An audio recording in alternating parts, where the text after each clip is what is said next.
Welcome to Smart Energy, a podcast where we talk about electrification, home improvement, and clean energy. I'm your host, Andrew Zellner, Editor-in-Chief at OhmConnect. And I'm your co-host, Kelsey Bourgeois, Senior Editor here at OhmConnect. OhmConnect is on a mission to rally people to change how and when they use electricity, unlocking clean, affordable, and reliable energy. You can learn more and get paid to conserve energy at ohmconnect.com. Thanks for joining me, Kelsey.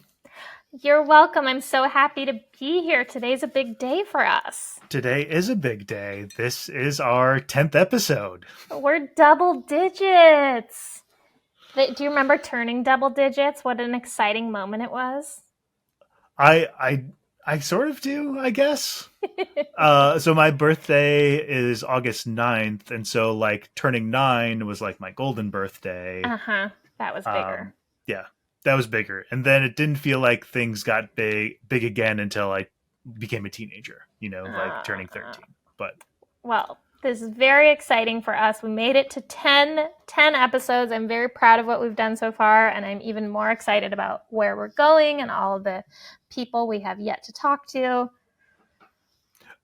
Thinking back on our 10 episodes, Kelsey, what are some of the highlights for you?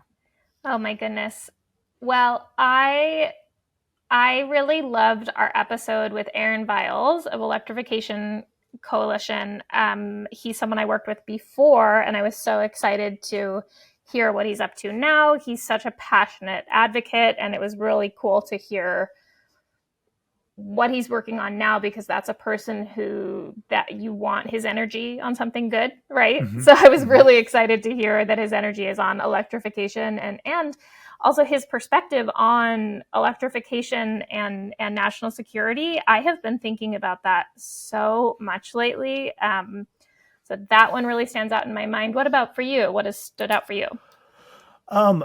So like I really loved talking to our coworker Max about EVs. I think one of the cool things about working for OhmConnect, being in the positions we are, is that we're surrounded by people who have like many passions and many talents.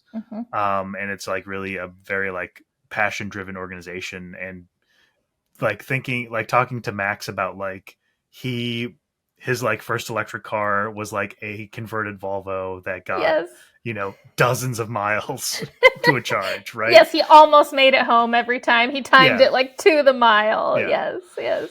And then thinking about all the like progress we've made, but then also like Max is a guy who like is a DIYer and like is willing to try stuff and experiment. He's got like a little bit of a mad scientist vibe in terms of like electrification. I think that's so fun.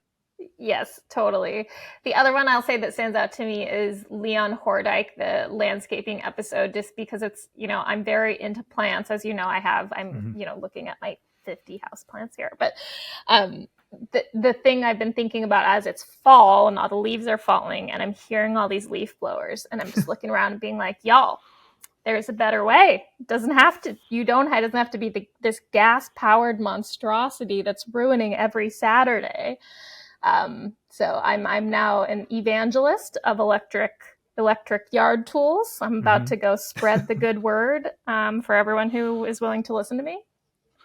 I also really liked Leon's episode and really like thinking, like we're hyper focused on electricity and energy, but like creating a better world isn't just like minimizing resource use. There are a lot of ways you can choose to live your life or like feel like you have some input. And, thinking about our like greenery, our landscape, is definitely a part of it. I think that's right. And, we focus a lot here on home energy. Obviously that's what we're involved in. That's what we're doing. And I think that's so important because that's the way that most of us are going to be using energy in a day-to-day way going forward. And therefore in an interpersonal way, that is where most of us are going to be able to have the biggest impact. So I think that's the right focus. And I'm so grateful to be working here and on that work.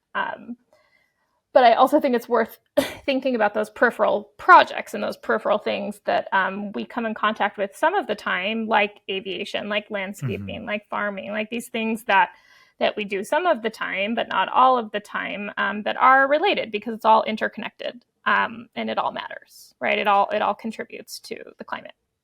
And I think too, like living in a modern world, it's like there I almost every day like I find myself like doing something or like reading news and being like, what, like why are we doing this, or like what, like is this how we've always done it, is Yes. like does this feel like a good way to do something, and like being able to sort of like dive into those questions and topics is one of the like most rewarding parts about I think what we do.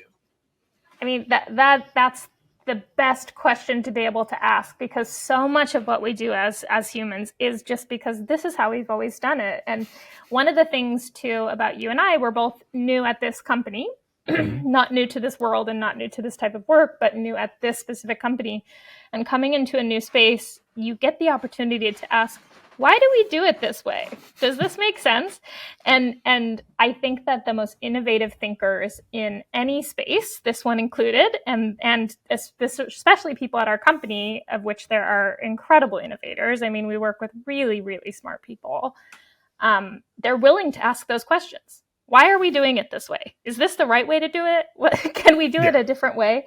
And I think those are the important questions. Like, if we want to keep living on this planet, if we'd like it here, we want to have a place for children to live and that sort of thing. Those are the questions that we need to be asking. And I feel really grateful to be working among people who are asking those questions in a bigger way, and on discrete things like you're talking about. I also, like the name of our podcast is Smart Energy, and I feel like potentially you're getting smarter about energy, specifically with maybe some smart plugs and a little smart home tech coming your way. I am. This morning, Andrew and I had a conversation because I'm going to be installing my first smart thermostats, and I'm going to be very brave and patient, which is my new motto. I'm going to be very brave and patient, and I'm going to try to install a smart thermostat. So we'll see how it goes. I'll report back. I am not known for my patience, but I'm going to try. So we think I can do it. But yeah, I've been able to do the smart plugs. Smart plugs are super easy. My building is 100 years old, but my thermostat is new. It's like a newer programmable thing. So we'll see. But I'm excited about it. I think, working here and being around this kind of tech, and, we just did New York in-home research, and seeing most of the people whose homes we were in had smart thermostats, it just made me feel more comfortable and confident in, I can engage with smart technology. I can do this. Similarly, I've been on a smart home journey, I would say, since joining Ohm Connect. I had smart speakers, and like I'm an audio guy, and like the ability to sort of like stream any music I want to at any given point in time has like totally changed my relationship with music a little bit. Uh-huh. But like getting into smart plugs, and also like being an adult, and like I'm paying for electricity in a way like I haven't had the control over before. Thinking more strategically about like, like our light bulbs, and like what's plugged in, what's not, like what can we automate. When we moved into this house, there was sort of just like a couple of outside lights that were just like hardwired to be on, and it like drove me crazy. And so like I changed that wiring, and like they now have light switches. But like now I'm thinking like, it would have been way smarter to do something that was like controllable with my phone. Yeah. Because in particular, we have like some floodlights in our backyard that sort of like illuminate the yard as sort of like a safety thing. Yeah. But that's also like where we hang out at night during the summer and like have a fire, and being able to turn those off and like not have them come back on because of the motion sensor sort of stuff. It's kind of annoying when you're having a fire and you walk by and then it's like, now it's a floodlight. Yeah.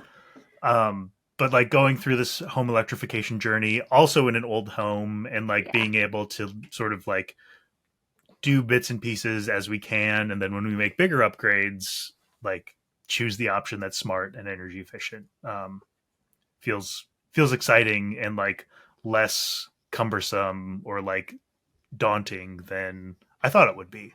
Yeah, but that's how I'm feeling too. And I'm not overly technical. So I think that, hopefully that gives somebody some confidence that I'm not overly technical and I can figure it out. So I do have a question about audio though, because like smart speakers and stuff, I know my partner is similar. And one of the things, we just got a new TV and it has one output, and he spent a long time trying to describe to me the difference between digital and analog, and I still don't understand. And so you don't need to explain that to me exactly. But I have a question about like quality of Bluetooth versus analog and whether there's anything there in terms of energy efficiency. And if not, we can just cut this whole portion out. But so I will say that transmitting audio over Bluetooth is like more energy intensive than transferring it over like a cable. Oh. But like that's like purely like a qualification thing, it's not actually like an impact that you would notice on an electric bill. I see. Okay. Sort of thing. I think quality wise, like transmitting over Bluetooth is fine. I'm like living in a city, especially like there's like interference stuff. I've actually noticed this more in my car when I'm driving around. I'm like connected Bluetooth to the car to play stuff. And every once in a while that connection will drop and like have to reconnect. And it's like, that's when I notice it the most. But like even within a home in the city, like there's interference stuff going on. And that's why I'm like a big proponent of like hardwiring your speakers if you're like looking for the best, the most enjoyable experience, because you're not going to have like dropout stuff, the like little things that like frustrate people about technology. Kind of okay, thing. So it's more to do with the dropout versus the quality. So you do not notice really a quality in the Bluetooth versus the hardwire. I do, like if I sit and listen and like A/B test, like I can notice the difference in quality, but it's like nobody should be like that focused on a television show. Like I also have like like nice speakers and like a record player. Yes. And like in various parts of my, past life, I have been the person who like sits in a chair that's like equidistant from these two speakers in this perfect triangle and like engage with music in that way.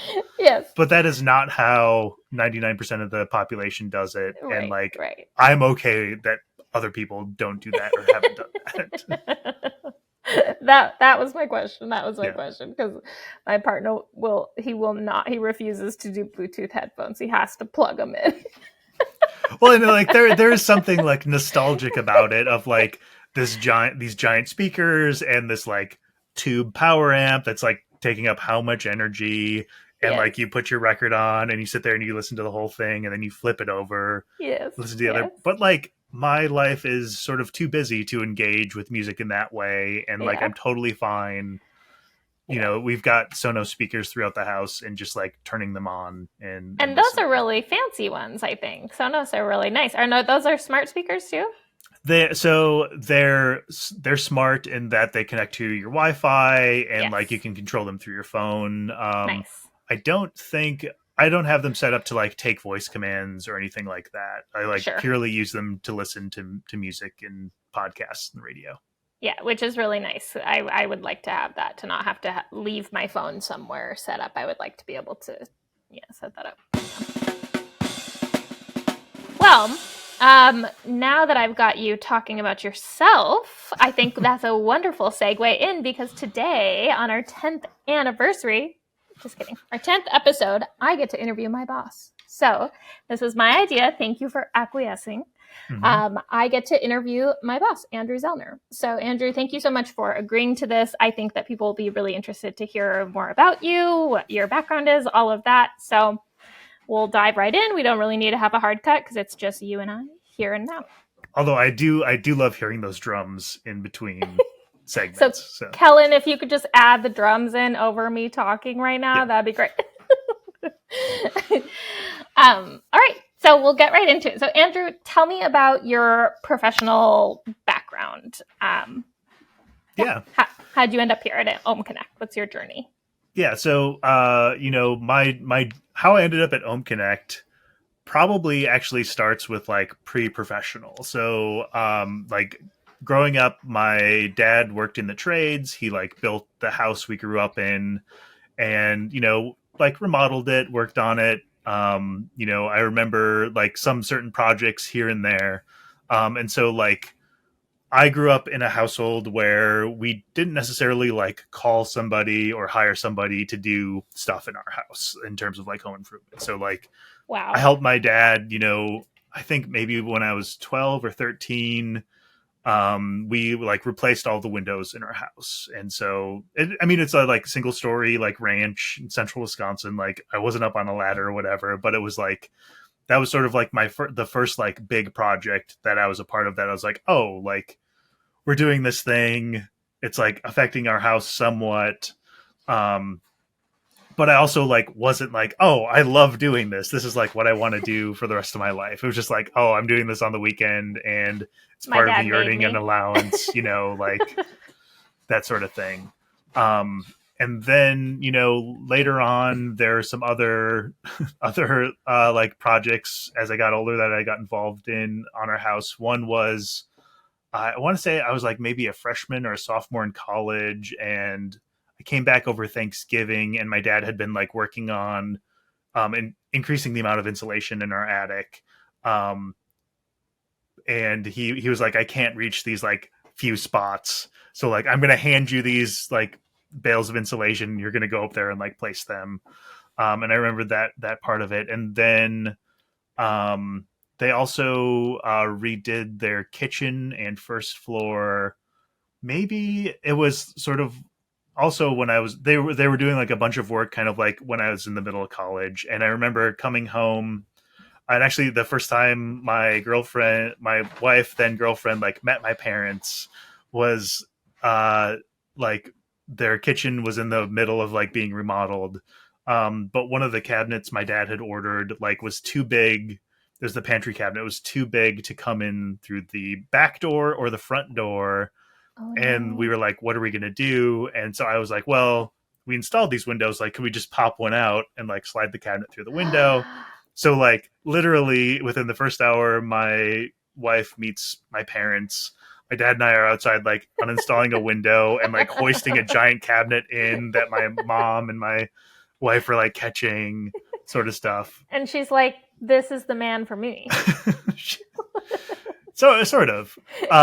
So anyway, like throughout college, especially, like I went to music school for 2 years, like Mhm. sort of like teenage Andrew was a punk rocker playing in bands, like doing a lot of like music stuff, which like sort of overlaps with DIY a little bit. Like Yeah. we had to like build a stage one time, or like you're playing house shows and you're like, oh, like we keep flipping breakers, like how do we like figure this stuff out.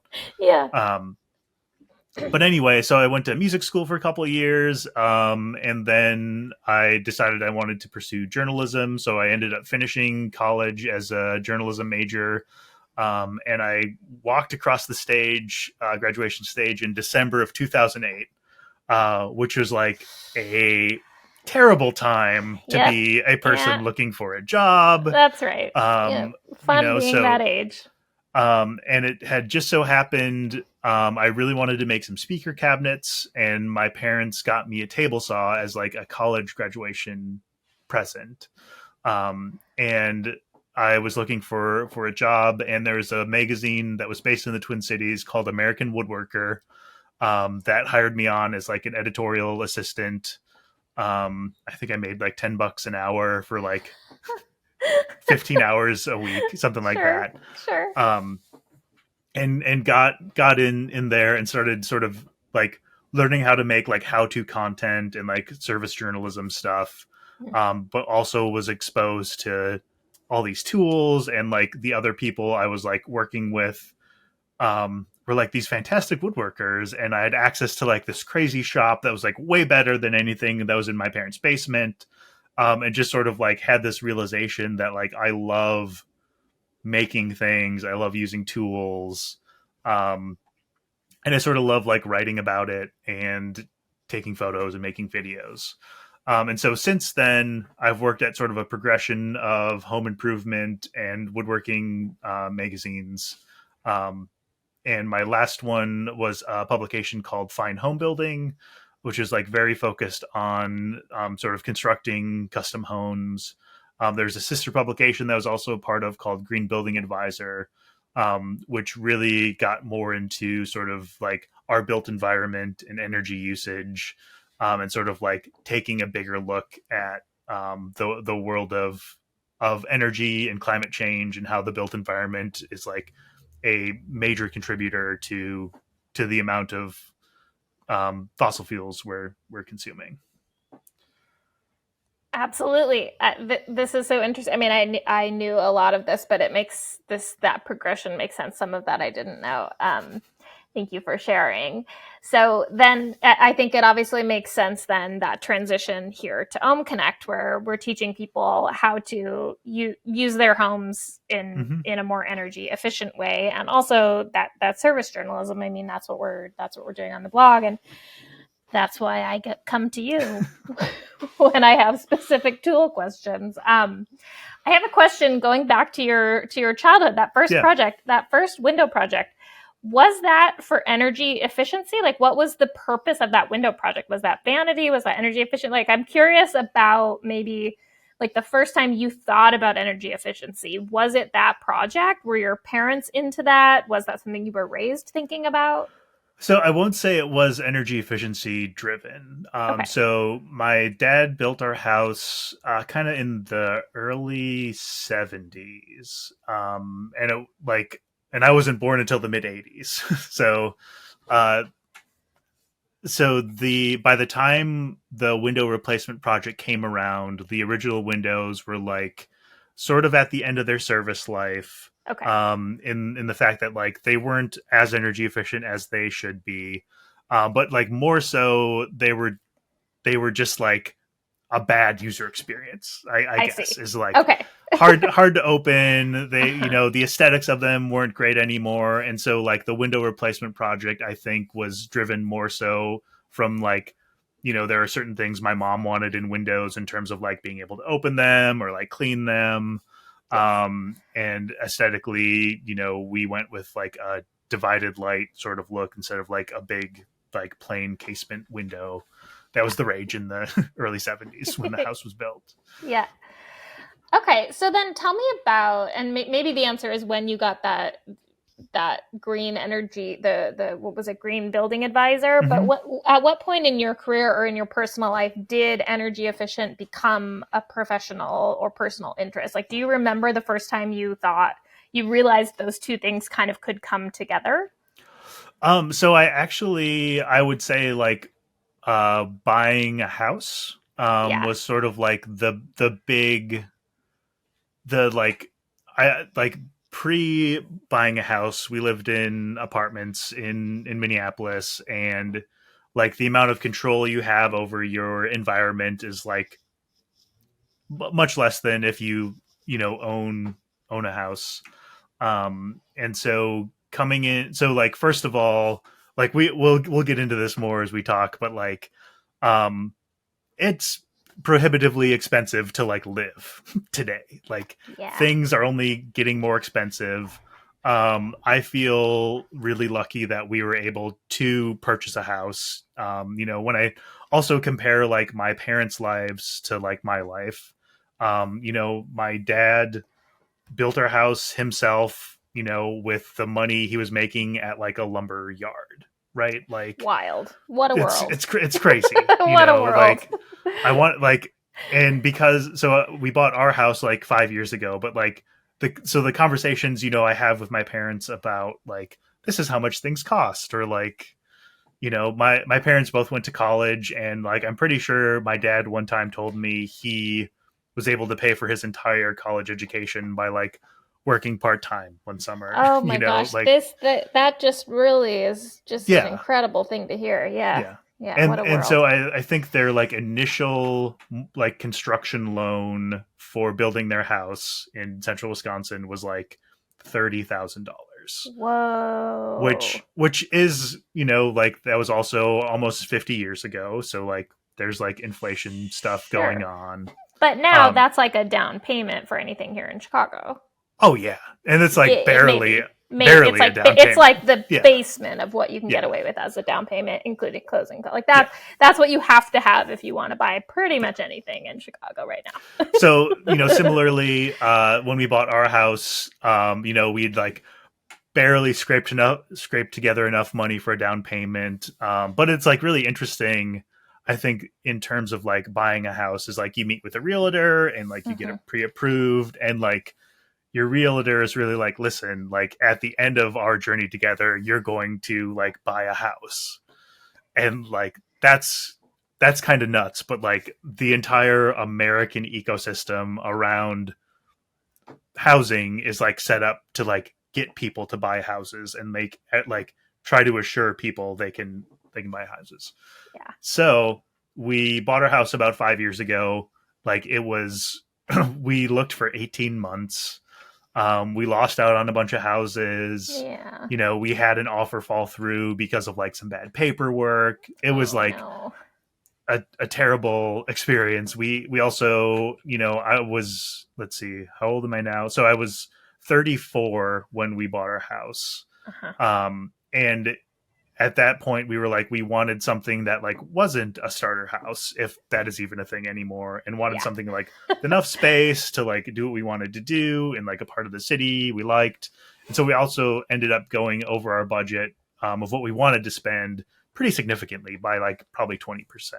Yeah. And so then getting into this beautiful, big, old, drafty house, you know, you immediately become cognizant of sort of your bills and your energy usage. We also have this like big old furnace that is 30% efficient. And that's really where I started getting into kind of the ideas around energy efficiency, and sort of like really digging into it, not from like an altruistic, I would like the world to be a better place, but really more for like we just barely were able to afford this house. How can we continue to afford it? Yeah, I can't pay these bills. So what do I need to do? Yeah.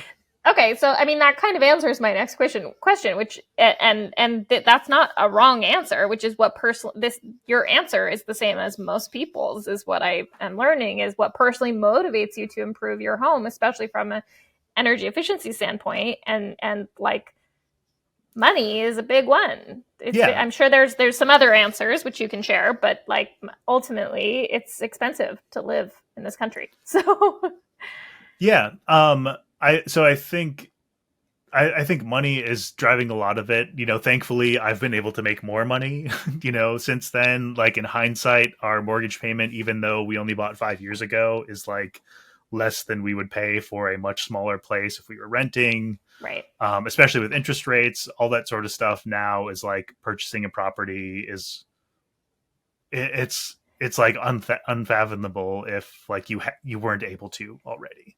That's right.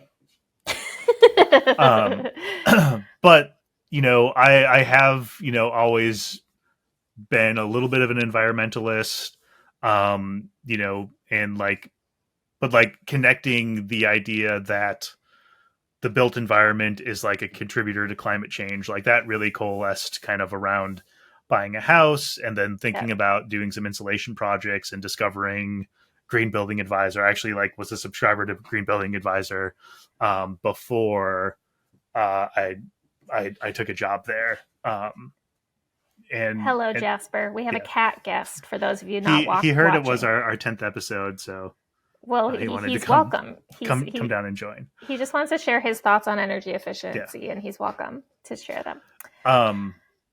Yeah.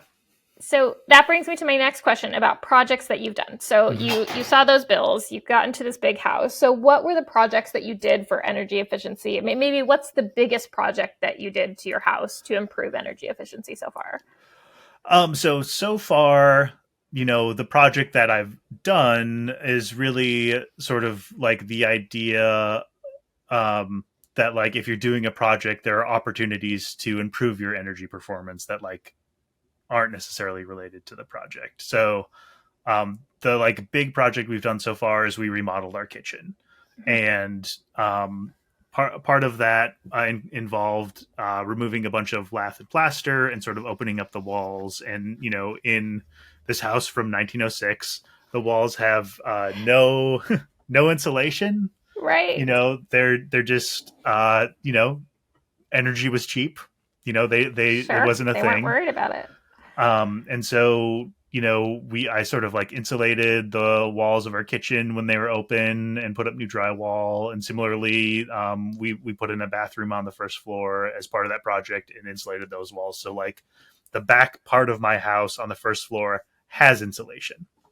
Great. Step one. Step one. I'm also in the middle of a project right now where really focused on improving sort of the energy efficiency of our home. So I'm doing a lot of like insulation and air sealing stuff, and in sort of preparation to swap out our gas furnace for a heat pump, and do some heat pump hot water heating. Yes. Remind me, you're doing hot water heating. Remind me what it's going to look like. It's really interesting. We're running in-floor heat because we have no existing ductwork in our house, and we like our plaster and old woodwork. We're going to be doing in-floor heat, so I'm like stapling up tubes below our first floor that will have hot water in them, and I'm doing our second floor and putting in a new flooring system basically that also will have hot water flowing through it, and that'll be how we heat our house in these cold Minneapolis winters.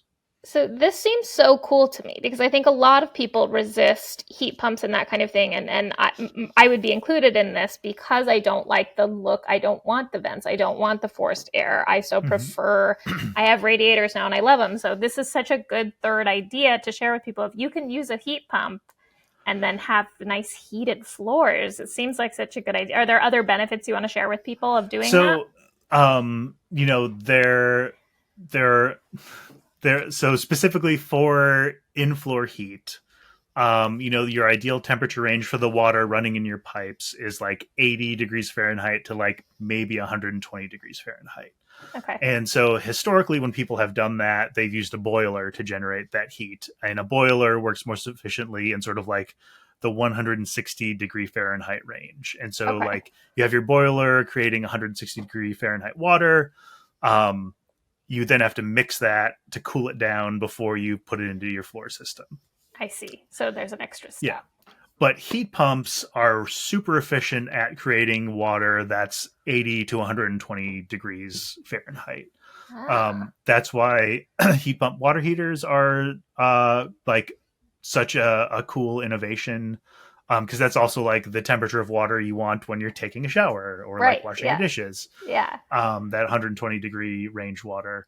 But the other part of it is that like heat pumps, like water is a better conductor of heat than air is. And so like taking heat from the air and like transferring it to water and like letting that water run throughout your house and like radiate that heat throughout, it's like more efficient.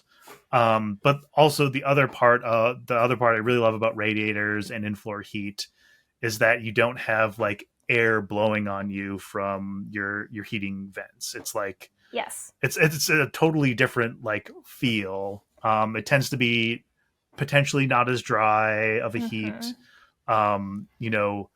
If you think about like a human, you're standing on the floor, you're hardly ever like near the ceiling. And if you're heating your house with hot air, that air tends to congregate near the ceiling and you need something to like push it down or like have more hot air coming in to actually warm yourself, versus if your floor is warm, that heat is like radiating up into your body. You walk around barefoot in the winter and you've got like warm feet. Sort of like Jasper like loves heat. He's always on our heating vent upstairs. And so like part of the reason I'm doing this in floor heat too is for Jasper. He's just gonna freak out. Yeah. I mean, your priorities are straight, is what you're saying. I mean, I just also think like heated floors is the lap of luxury. So to hear it's energy efficient is amazing. So one of the other things, though, I'll say is that if I were not doing this work myself, it would Yeah. be wholly unaffordable. It's quite expensive, is what Yeah. you're saying. Yeah. Okay. Um, you know, and I think like that's sort of like one of the biggest things that like drives me in the work I do is that Yeah. living is expensive. Yes. If you would like to own a home, owning a home is expensive. And if you're also um so like you're trying to like find a house that you can afford, that house is probably going to need work. And Right. if you're going into it thinking that you're going to be able to hire people to do all the work on your house, it's going to be very, very, very expensive. And Right. that is not how America functioned historically. That's like sort of like a modern phenomenon of both being like hiring people to work on your house to do sort of everything, but also like those people are being paid more than ever, which they should be Yep. because they're professionals. But like it's very difficult to find people to work on your house, to afford those people to work on your house, and then also like make your house what you want it to be. That actually leads me really well into my next question, which is, do you personally think everyone needs to have at least some knowledge of how their house works? And like, what does that threshold look like for you? Is it different for renters versus homeowners? I'm hearing a lot of homeowner conversation, but Mm-hmm. like, what would you say for renters? Is it the same or? So I would say it sort of depends on the age of your housing situation. Mhm. Rental buildings tend to be typically older, typically less thoughtfully designed or maintained. Um, and and I would say like in order to have an enjoyable living experience, a sort of a base level knowledge about how houses work, and like a comfort with doing some things yourself, I think is super, super important. So a comfort, I guess, and maybe this kind of, I mean, you and I'll just kind of take it into my next question because I Mm-hmm. think that they bleed into one another. I am a woman and I am relatively new to the home improvement space. I was Mm-hmm. I was not hired for my home improvement knowledge. I was brought in for other skill sets and other pieces of my background. Andrew and I bring different things to the table, and one of the things that I am learning and I'm observing in this job is sort of the way that there is some gender dynamics at play in the comfort of women versus men and non-binary folks or femmes that Mm-hmm. in their comfort level of dealing with their home and engaging in spaces of DIY, right? And so I'm Yeah. curious about kind of your thoughts on that, like what you have seen being in this industry for so long, organizations you think that are doing a good job breaking down those barriers, people doing a bad job, I guess. I don't know. Mm-hmm. No, more. I would love to see. Yeah. What's your outlook? What are you seeing? How do you think about that? So I think the gender dynamics are improving. Are getting somewhat better. Okay. I want to say part of it is sort of like the rise of YouTube and social media and the idea that folks from non-traditional backgrounds that are in the building trades or DIYing are more accessible than ever. Mm-hmm. I think that that's really important. But like the other part of this, and I still like am very cognizant of the idea of like mansplaining, and I don't know if you know what mansplaining is, but let me tell you. No, I'm just And Andrew yeah. Andrew has asked me so many times, I don't want to mansplain to you, and then I say, Andrew, it's not mansplaining if I don't know the answer to the question. Yeah. And then he But has mansplaining to me. like I also know like learning new skills. Like there are some points when you do just want to like know the answer and move on, and there are Yeah. some points when you want to figure it out yourself. And Yep. like being sensitive to like not jumping in too soon, to offering help in a way that is sort of like actually helpful, and like driven, by good reasons. And so but I've also have been in home improvement stores, woodworking stores, and the way different generations interact with younger people, and then specifically, women, it is not it is not a welcoming space, or it's like so so easy to discourage somebody from engaging in something that could could be life changing. Yeah, and I totally agree because when I've gone into those spaces, I mean, I would like to be more self sufficient. I would like to be able to do those things, but I feel really intimidated. And to your point of like YouTube and those resources, like I have found my access point has been TikTok. There's a few Mm-hmm. TikTokers, particularly there's the trans handyman. There's a Mm-hmm. couple of lesbians who are creating content specifically geared towards women, being like, you can do this and I will teach you how.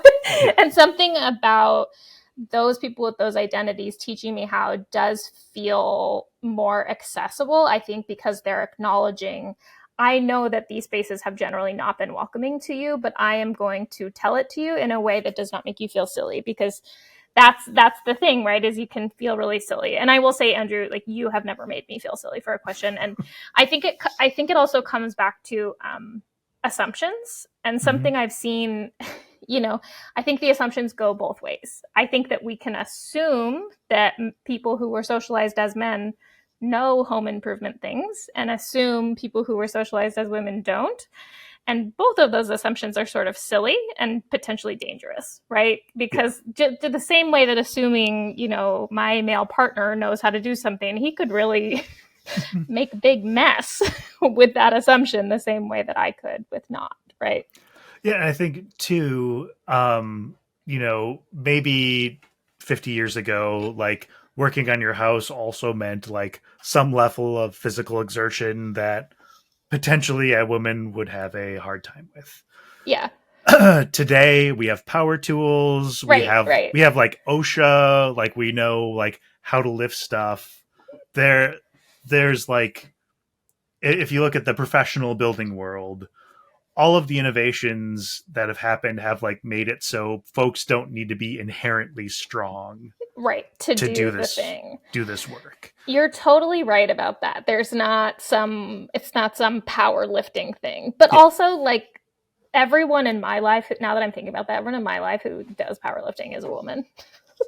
Yeah. So there's also that piece of like, you know, there's some, you know, inherent things, and then there's some things of like, I don't know, the strongest people in my life are women. So um yeah, I think that you're right about that. I also just will say, you know, from my own experience, I said this phrase earlier, but something that I'm trying to take on as my motto is being brave and patient, because Mm-hmm. I will often do a home improvement project and I will often cry during it, but that's okay. You Yeah. can just cry and then stop crying and keep doing it. Like it's okay to, it's, you know, I think there's also a piece there where like it's okay to be vulnerable and get it wrong and get frustrated. And that I think frustration sometimes looks different for women, and that can Mm-hmm. feel vulnerable or wrong or embarrassing, and it's not. Just like cry a minute, get it out, and then move forward. That it's actually not that embarrassing. Like that's actually just, it's fine.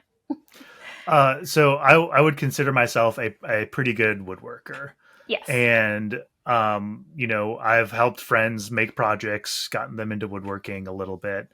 And one of the things that always feels like a sort of like light bulb moment for folks I'm getting into woodworking is like the idea that you are going to make mistakes, but like the whole like being a good worker is being able to fix your mistakes. Like Oh, full stop. Like every project I make mistakes, and I'm usually the only person at the end of the project who can be like, "Oh, like I made a mistake there," and people are like, "I don't see anything," you know, like. right. But the same thing totally applies to any doing anything on your home.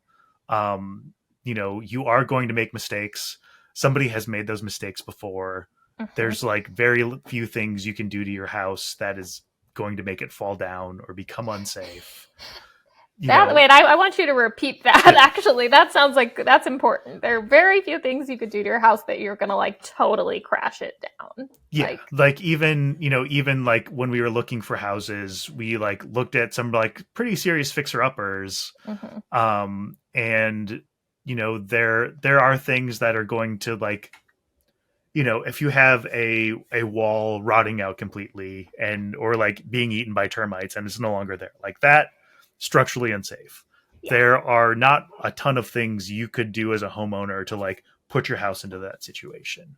Right. Similarly, people get sort of like scared about foundations and shifting and movement. But like fixing a foundation is something that happens every day. And like your foundation cracking in one spot does not mean your entire house is going to fall into a hole in the ground. Right.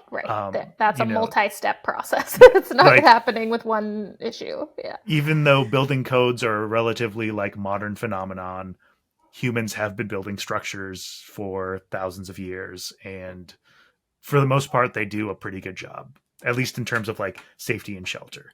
Like now we're thinking about building science and making buildings more energy efficient, lower carbon footprints, all that sort of stuff. And that's sort of like the next level of we're leveling up. Yeah. We're leveling up.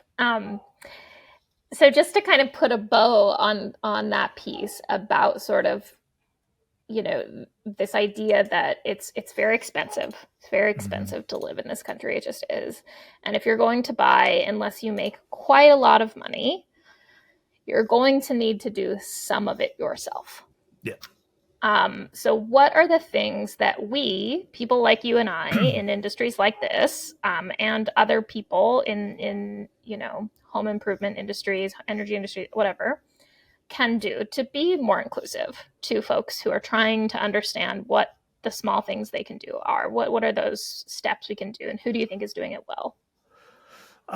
So, I think education goes a long way. Unfortunately, I don't think like we're going to change this in one generation. I think organizations that are doing it well. One is there are a couple of authors who wrote a book called The House That She Built.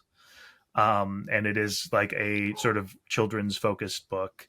But the idea that like representation matters, and that like if you talk to a 3-year-old of any gender, like what they are into, if it hasn't been impacted by gender dynamics already, like buildings and like making stuff is cool. And so encouraging, fostering those ideas, in the children in your life, I think is super important. And so sort of that idea that a book about women building houses is also like a relatively new phenomenon, but it's fantastic. And it's also a book that like, boys like too, Yeah, it's, right. Boys everyone can have female people that they're into. Yeah. So I think sort of like starting on sort of that level, also like having very frank, open and honest conversations with the high schoolers in your life who are thinking about what they want to do in their lives. Secondary education is getting very, very expensive. For every 5 tradespeople that are retiring or aging out, only 1 is entering. Yeah, we're in trouble. Getting into the trades right now would sort of set yourself up for a lifelong being able to be employed. You'll learn some skills that you can use on your own homes. I would really encourage people, if you're thinking about if you're at that point in your life when you're like, what do I want to do with my life? The trades are a fantastic opportunity.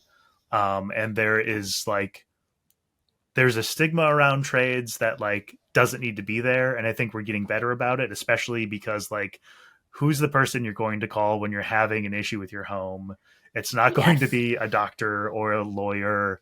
No, it's the electrician. It's the electrician, the plumber, and they're going to come and they're going to like make your life better. Mm-hmm. You're going to pay them dearly for it. And AI cannot. Yeah. AI cannot is really the thing about that. Yeah. I think when we're looking at I'm sorry to cut in there, but I really agree with you on this. When you're looking at what you're trying to do and you're trying to protect your career from AI, like. And also, with the Inflation Reduction Act and electrification, like we need people who install heat pumps. We need people who install solar panels. We need electricians. there's like a ton of opportunity there. In terms of sort of like, working with new gender dynamics, there's also an organization called Matriarchy Build that I love. And it was actually started during the pandemic as a way for folks who like weren't getting the work they wanted, to sort of reach a new marketplace. But it's a collection of female and non-binary professional contractors, designers, electricians, plumbers, tile setters, that anyone can book an appointment with to consult on a project. I think too, being a homeowner, if you're not engaged in the construction world, something can go wrong at your house, and there's this immediate reaction that like this could bankrupt me. Like I have no idea how much this is going to cost. And so the idea that you can educate yourself, and sort of figure out what you should be thinking about or doing, I think is really powerful. And the idea that you can talk to somebody who looks like you or has the same background or same experience, I think is super important. Those are such wonderful ideas, Andrew. Thank you so much. I'd love to move on to sort of more ideas for kind of everybody. What are some of the things, maybe like the top 3 things you'd want like a novice home improvement or home energy person to consider and understand if someone's just beginning to think about improving their home or making it more energy efficient? Sure. What's the top level? So specifically around energy efficiency, top level, get a home energy audit done by a certified professional. The idea that you could make your house more energy efficient without understanding how energy efficient it is currently is sort of crazy. Yeah, right. It's a service you're going to pay for. It's a couple $100, but you're going to walk away knowing where you should be focusing your time and energy. Right. With houses in the United States, most often you're going to be focusing your energy on air sealing and insulation.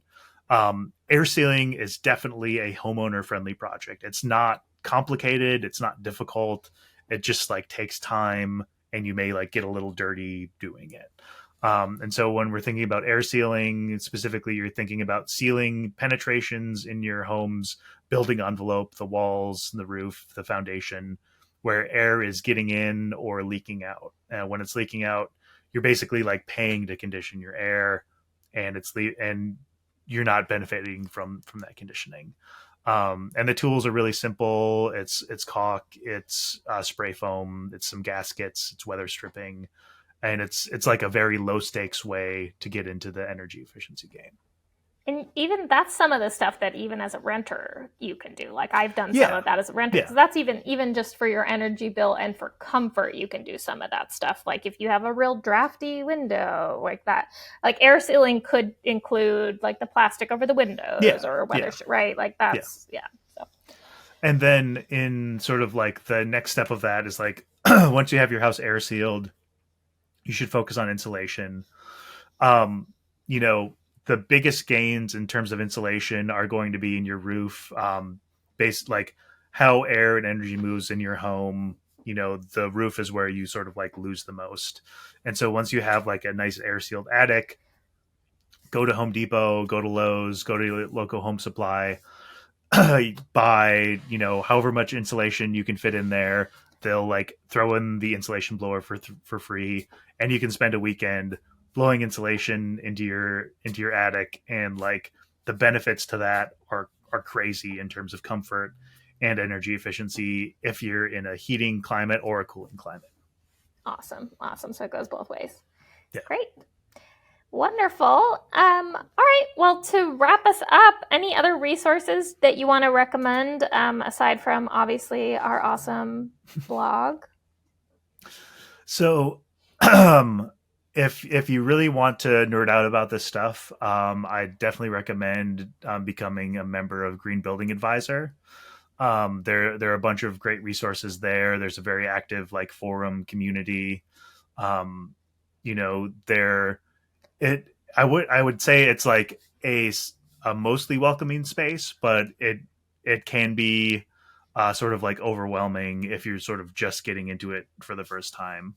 I'd also recommend Fine Home Building. They've been around for almost 50 years. I think they're like 45-ish. And they have sort of like a comprehensive sort of history of how we've built and remodeled houses in America. And so like, if you want to know how a professional would tile your bathroom or frame a garage or re-roof your house, they sort of have kind of the best practices in my mind around all of those things.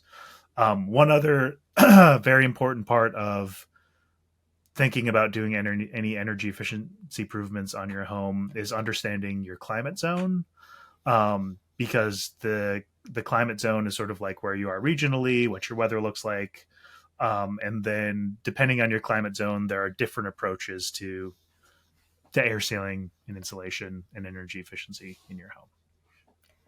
That makes sense. That makes sense. And I feel like the overall message I'm hearing from you is like, you can do it. You can learn new things no matter who you are. And that's going to be cheaper, and you're going to have confidence, which is huge. If you're going to spend all this money and it's where you live, and having some confidence to be able to do some of this yourself is huge. And Andrew is proof that you can learn things. Obviously he's been doing this very many years, but he learned it. You can learn it. And just to reiterate, that is like, if you think about what your day job is, it's probably way more complicated than what building a house is. Like, building a house isn't complicated. It's just like nuanced, and like takes time, and is like a skill set that I would say almost anybody can learn. And the more you can learn as a homeowner, the better off you'll be from a comfort standpoint, from a control standpoint, and also from like a money standpoint. Right. So we can all learn new things. Yeah. Thank you so much, Andrew. This has been such a good conversation. Thank you for sharing with us why we should all be listening to you on this stuff. This has been a great interview. I'll pass it back to you. I know we have I think a listener question that we can finish off with. Each week, we take some time to answer questions from listeners. This week, we hear from Heidi, who asks, some of the outlets in my house are not grounded. Can I still use them? I'm worried about frying expensive appliances, such as my deep freeze. Oh, that's a good question. So the grounding is the bottom plug, right? So it's like, yeah, in a standard North American household plug, it's the one on the bottom. It's sort of the mouth, if you think of your plugs as faces, like I do, like everybody should. Like everyone does, right? And so grounding in outlets has like really only been a thing probably for the last 50 or 70 years. Like, if you think about the early days of electricity, turn of the century, things weren't grounded, but we figured out that like we could make our electricity safer if we included this ground, to minimize the risk of electrocution, right? That's what it's for. So it's to make it safer. It's totally a safety thing. Okay. And so if you live in a house with outlets that are ungrounded, and so that means, if you're thinking of the face, there's only the eyes, or here. Or if you have an outlet tester, which is also an inexpensive tool that will tell you a lot about the electricity in your home, and you plug it in and you get like a fault of like no ground or missing ground or miswired ground.